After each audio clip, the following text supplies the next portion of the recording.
আমরা মেইনলি আজকে একটা রিপোর্ট নিয়ে আলোচনা করব। রাখি গুপ্তা বলে একজন মহিলা, যার কিনা ব্লাড টেস্ট, তো ব্লাড টেস্টে ডাক্তারবাবু দিয়েছেন থাইরয়েড ফাংশন টেস্ট। আমরা আজকে যেটি জানব সেটি মেইনলি হচ্ছে রিপোর্ট পড়া সম্পর্কে। তো উপরে যেটা মেইনলি থাকে সেটা হচ্ছে পেশেন্টের সব কিছু ডিটেলস, আর এখানে থাকে যে স্যাম্পেলটা কালেক্ট করেছে তার সম্পর্কে ডিটেলস। যেরকম এখানে লেখা আছে তোমার 26শে জুন 2025 তারিখে এই রিপোর্ট মানে এই স্যাম্পেলটা কালেক্ট করা হয়েছে, মানে ব্লাডটা।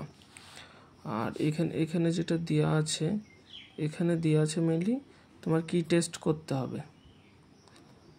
তো এখানে থাইরয়েড ফাংশন টেস্ট, আর এখানে যেটা দেওয়া আছে সেটা হচ্ছে ইনভেস্টিগেশন, মানে কি ইনভেস্টিগেশন করতে হবে মানে ব্লাড থেকে।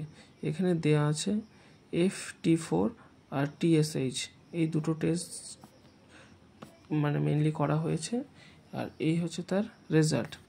এবার রেজাল্ট আমরা কি করে বুঝবো? প্রথমে তো সব কিছু নর্মাল জানতে হবে, যে কোনটা কি নর্মাল থাকা উচিত, তারপরে কমে গেলে বেড়ে গেলে তারপরে কি হতে পারে। তো সেজন্য নর্মালটা যেটা সেটা বলছি। রিপোর্টের রেজাল্ট দেখার আগে বায়োলজিক্যাল রেফারেন্স দেখতে হয়। বায়োলজিক্যাল রেফারেন্স এখানে বোঝাতে চাইছে যে নর্মাল কি থাকে। তোমার নর্মাল হচ্ছে 0.70 থেকে 1.48, এটা হচ্ছে নর্মাল প্রেগনেন্ট ওমেন, মানে গর্ভবতী মহিলা। এবার ফার্স্ট টাইমার আর সেকেন্ড অ্যান্ড থার্ড টাইমার সেটাও নর্মাল হচ্ছে 0.7 থেকে 2 আর 0.5 থেকে 1.6, আর এটা হচ্ছে নর্মাল। এর ভিতরে থাকলে নর্মাল। তাহলে এখানে রেজাল্টে ব্লাড টেস্ট করে পাওয়া গেছে 0.97, তো এটা নর্মাল। এর থেকে যদি 0.70 থেকে কম যদি হতো তাহলেও সেটা অ্যাবনর্মাল বা প্রবলেম। আর যদি তোমার সামথিং 2 থেকে যদি বেশি হতো তাহলে প্রবলেম। এবার আলোচনা করব TSH, thyroid stimulating hormone. Thyroid stimulating হরমোনে যেটা আছে তোমার অ্যাডাল্টে আছে 0.35 থেকে 4.94। তো যেহেতু অ্যাডাল্ট আর প্রেগনেন্ট মহিলাদেরও তোমার ফার্স্ট লাইনার, সেকেন্ড টাইমার আর হচ্ছে থার্ড টাইমার। তো এখানে আছে তোমার 4.24। তো এটা হচ্ছে তোমার নর্মাল। আর একটা জিনিস যেটা হচ্ছে থাইরয়েড ফাংশন, থাইরয়েডের অনেক কাজ আছে।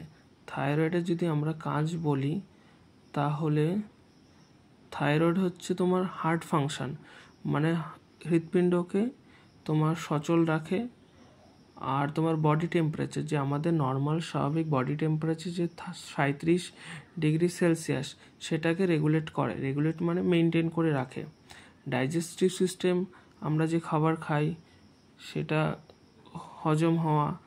তারপরে তোমার মাসল ফাংশন, আমাদের যে মাংসপেশি তার যে ফাংশন, বোন health, mental health, reproductive system, red blood cell formation. Red blood cell মানে তোমার যেটা হচ্ছে আমরা বলি লোহিত রক্তকণিকা, সেটা সব কিছুই তোমার মেনটেন যেটা করে সেটা হচ্ছে তোমার থাইরয়েড হরমোন।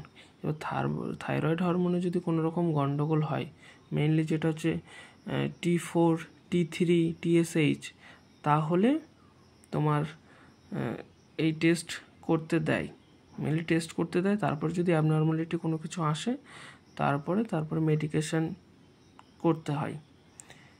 তো আজ এই ছিল।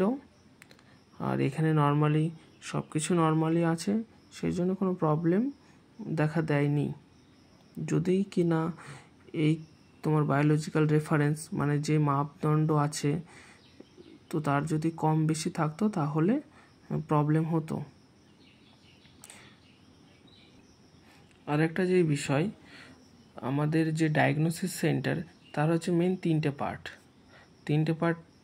পার্টের মধ্যে আসে ব্লাড টেস্ট। ব্লাড টেস্টটাকে বলা হয় তোমার প্যাথোলজি। তোমার X ray, CT scan, MRI, এইটা তোমার রেডিওলজিতে যায়। রেডিওলজি ইমেজিং টেকনোলজি একই জিনিস। আর আলট্রাসোনোগ্রাফি এটা আলাদা হয়। আলট্রাসোনোগ্রাফির টেকনোলজি বা মেকানিজম এটা সম্পূর্ণ আলাদা। তো আমাদের যেটা ডায়াগনোসিস সেন্টারে 3টেই মেন কম্পোনেন্ট।